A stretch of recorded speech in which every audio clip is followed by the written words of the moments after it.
Halo semuanya, selamat datang kembali di mata kuliah Arsitektur Sistem Informasi. Kali ini kita akan membahas dua konsep penting dalam arsitektur sistem informasi. Konsep layer aplikasi dan konsep struktur aplikasi. Jadi, siapkan kopi kalian dan mari kita mulai. Konsep layer aplikasi. Bayangkan aplikasi kalian seperti sebuah kos-kosan di Gorontalo. Setiap lantai di kos-kosan itu punya fungsi yang berbeda-beda kan? Nah, konsep layer aplikasi ini mirip seperti itu. Dalam arsitektur aplikasi, kita membagi aplikasi ke dalam beberapa layer atau lapisan yang memiliki tanggung jawab masing-masing.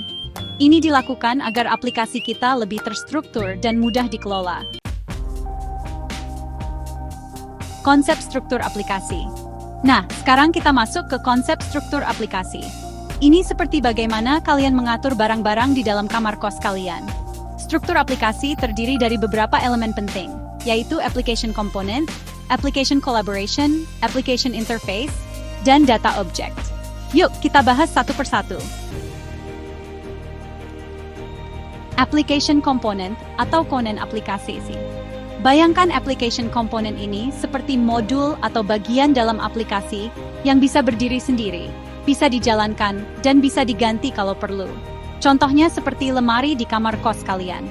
Lemari ini menyimpan pakaian dan aksesoris kalian, dan kalian bisa mengganti lemari kalau sudah rusak, tanpa harus mempengaruhi barang-barang lain di kamar. Application collaboration atau kolaborasi aplikasi. Ini adalah agregasi dari dua atau lebih komponen aplikasi yang bekerja bersama untuk menjalankan perilaku kolektif. Ibaratnya seperti teman-teman sekosan yang bekerja sama untuk membersihkan kosan saat ibu kos datang berkunjung. Setiap orang punya tugas masing-masing, tapi tujuannya sama, membuat kosan bersih dan nyaman. Application interface atau antarmuka aplikasi. Application interface adalah titik akses di mana layanan aplikasi tersedia bagi pengguna atau komponen aplikasi lainnya. Ini seperti pintu kamar kos kalian. Pintu itu adalah akses bagi kalian untuk keluar masuk kamar, dan teman-teman kalian bisa mengetuk pintu untuk mengakses kalian.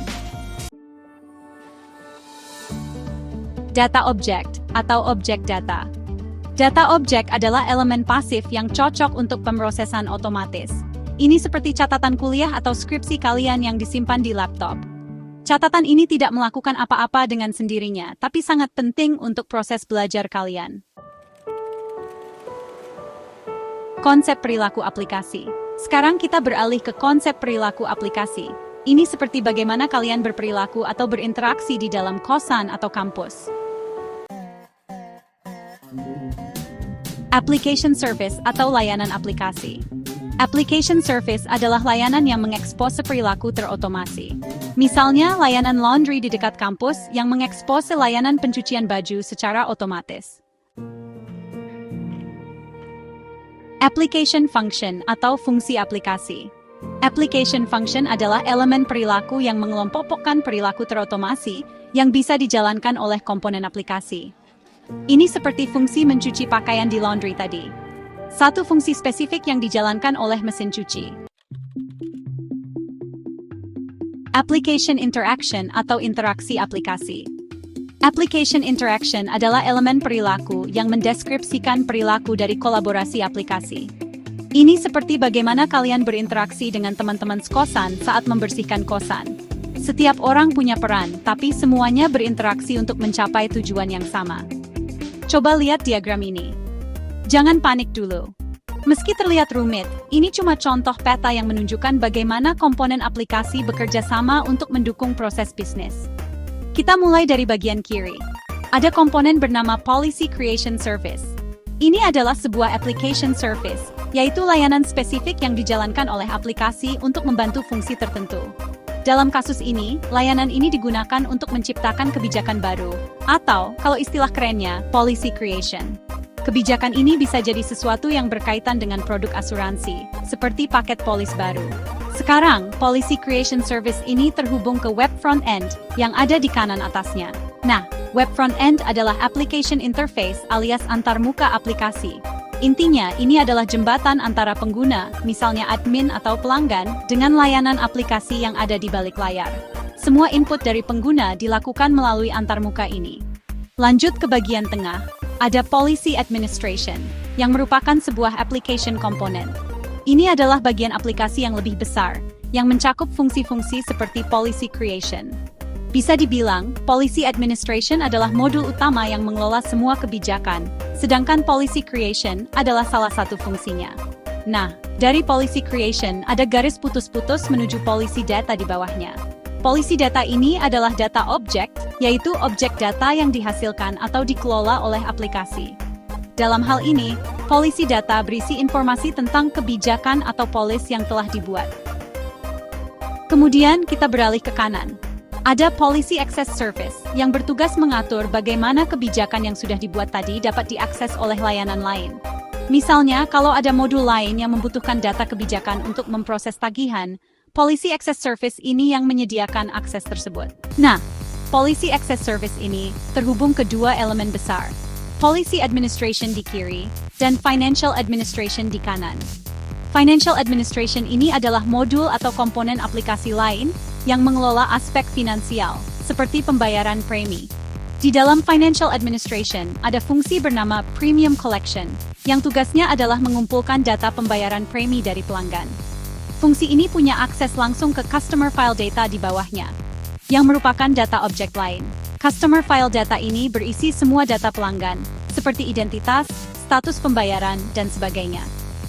Oke, mari kita bahas garis-garis di diagram ini. Garis penuh menunjukkan hubungan langsung antara komponen atau layanan.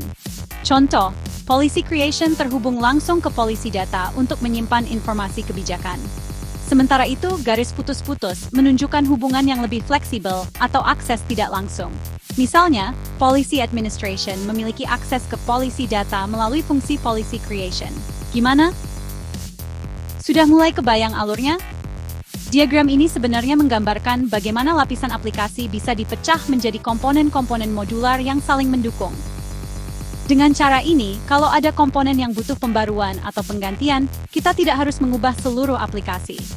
Kalau kita terapkan dalam sistem nyata, misalnya di sebuah perusahaan asuransi, maka Policy Administration ini akan menjadi modul utama untuk mengelola semua kebijakan. Pelanggan atau admin bisa berinteraksi dengan sistem melalui web front-end, dan data yang mereka masukkan akan diproses oleh layanan seperti Policy Creation. Setelah kebijakan dibuat, data itu bisa diakses lagi oleh modul finansial untuk keperluan pembayaran premi. Semoga teman-teman sudah mendapatkan gambaran mengenai konsep layer aplikasi atau lapisan aplikasi. Oke, lanjut ya. Mungkin kalian sudah pernah mendengar Archimate ini sebagai salah satu kerangka kerja untuk pemodelan arsitektur enterprise. Nah, sekarang kita akan melihat bagaimana layer aplikasi dan layer bisnis bisa diselaraskan. Penyelarasan bisnis dengan aplikasi. Pertama-tama, penting untuk kita pahami bahwa dalam Archimate, layer aplikasi dan layer bisnis bisa dihubungkan dengan mudah. Ada dua jenis hubungan utama yang menyediakan kaitan ini. Mari kita bahas satu persatu. Layanan aplikasi dan antarmuka aplikasi. Layanan aplikasi dapat digunakan oleh perilaku bisnis, dan antarmuka aplikasi dapat digunakan oleh peran aktor bisnis.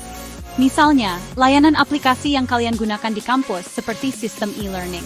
Sistem e-learning ini adalah layanan aplikasi yang mendukung kegiatan belajar mengajar yang merupakan perilaku bisnis. Hubungan dukungan. Jadi, ada hubungan dukungan antara layer aplikasi dan bisnis. Bayangkan, aktor bisnis yaitu dosen kalian menggunakan antarmuka aplikasi dari sistem e-learning untuk mengunggah materi kuliah. Di sini antarmuka aplikasi membantu peran dosen dalam menjalankan aktivitas bisnisnya, yaitu mengajar. Data objek dan bisnis objek. Data objek dapat mewujudkan bisnis objek. Artinya, sebuah data objek adalah perwujudan elektronik dari bisnis objek. Contohnya di kampus, bisnis objek yaitu kartu mahasiswa yang berisi informasi seperti nama, NIM, dan program studi. Ketika informasi ini diinput ke dalam sistem informasi akademik, menjadi sebuah data objek. Hubungan implementasi. Jadi, ada hubungan implementasi antara layer aplikasi dan bisnis.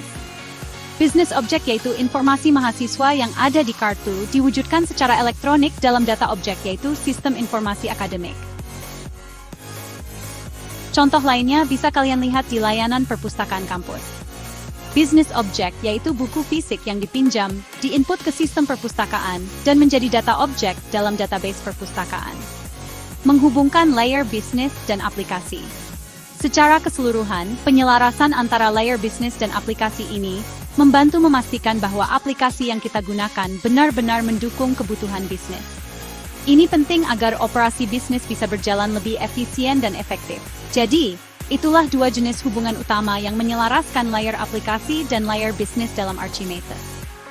Pertama, hubungan dukungan, dan kedua, hubungan implementasi. Dengan memahami ini, kita bisa lebih baik dalam merancang dan mengelola arsitektur sistem informasi yang sesuai dengan kebutuhan bisnis. Saya akan bantu jelaskan model penyelarasan bisnis dengan aplikasi yang ada di gambar ini. Yuk kita bahas. Jadi begini, dalam dunia bisnis dan teknologi, hubungan antara proses bisnis dan aplikasi itu kayak pasangan, harus sinkron. Kalau nggak sinkron, nanti malah ribut terus, alias data dan prosesnya amburadul. Sekarang lihat gambar. Di sini ada proses utama bisnis di bagian atas, yaitu handle claim, alias menangani klaim. Ini cocok banget buat contoh sistem di perusahaan asuransi. Proses ini punya 4 langkah utama, register, accept, evaluate, dan pay. 1. Register atau pendaftaran klaim. Bagian ini adalah langkah pertama, di mana data klaim pelanggan dimasukkan ke sistem. Nah, di bawahnya ada panah ke sebuah kotak biru muda yang bertuliskan Customer Administration Service. Artinya, bagian pendaftaran ini akan bekerja sama langsung dengan CRM System atau Customer Relationship Management. Ini adalah sistem yang menyimpan data pelanggan. Misalnya, data pelanggan yang sudah ada bisa langsung dipakai untuk mempercepat pendaftaran. Jadi, panah ini menunjukkan kalau proses bisnis register itu terhubung langsung dengan layanan administrasi pelanggan, yang pada gilirannya mengambil data dari sistem CRM. 2. Accept atau penerimaan klaim. Setelah klaim didaftarkan, perusahaan perlu memutuskan, klaim ini diterima atau enggak. Ini adalah tugas dari Claims Administration Service, yang ada di bagian tengah. Claims Administration Service ini punya hubungan erat dengan sistem Policy Administration. Apa itu?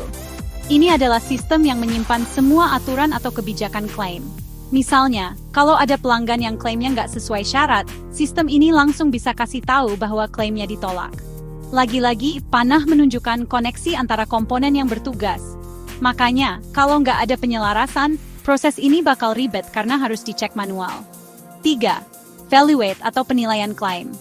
Kalau klaimnya diterima, kita masuk ke tahap berikutnya, yaitu menentukan nilainya. Valuasi ini dilakukan dengan bantuan layanan yang sama, yaitu Claims Administration Service. Di sini, Policy Administration bisa terlibat lagi untuk memastikan nilai klaim sesuai kebijakan perusahaan. Tapi ingat, valuasi klaim ini erat kaitannya dengan keakuratan data sebelumnya. Karena kalau datanya salah, hasilnya pasti ngawur. 4. Pay atau pembayaran klaim. Kalau valuasinya selesai, langkah terakhir adalah bayar klaim. Proses ini ditangani oleh Payment Service yang ada di sisi kanan gambar. Payment Service ini terhubung dengan Financial Application yang tugasnya menangani transaksi keuangan. Kalau aplikasi ini nggak sinkron dengan Payment Service, bayangin aja, klaim bisa macet di tengah jalan dan pelanggan bisa ngamuk. Jadi, koneksi antar sistem di sini penting nggak biar pembayaran bisa berjalan lancar. Sekarang, perhatikan kotak merah muda di kanan atas yang bertuliskan notification. Setelah proses pembayaran selesai, pelanggan perlu dikasih tahu dong ya. Nah, pemberitahuan ini masuk lewat sistem notification service yang menarik data dari notification data. Notification data adalah tempat semua informasi pemberitahuan disimpan, seperti pembayaran Anda berhasil dilakukan pada tanggal XX atau klaim Anda ditolak karena alasan WW. Intinya, semua proses ini terhubung dari ujung ke ujung, memastikan pelanggan selalu dapat informasi terbaru. Menghubungkan bisnis dan teknologi. Jadi apa hubungannya dengan arsitektur sistem informasi? Gambar ini adalah contoh nyata bagaimana kita menyelaraskan proses bisnis yang kompleks dengan sistem aplikasi yang berbeda-beda. Setiap bagian punya tugas spesifik dan terintegrasi satu sama lain. Kalau salah satu putus, prosesnya pasti kacau. Bayangkan tanpa CRM system, bagian register nggak bisa akses data pelanggan. Tanpa policy administration, proses accept bisa melanggar aturan. Dan tanpa financial application, proses pembayaran klaim bakal terganggu.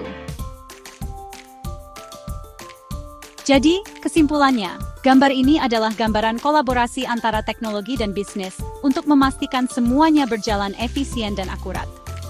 Sistem informasi yang dirancang baik harus bisa mendukung proses bisnis seperti ini.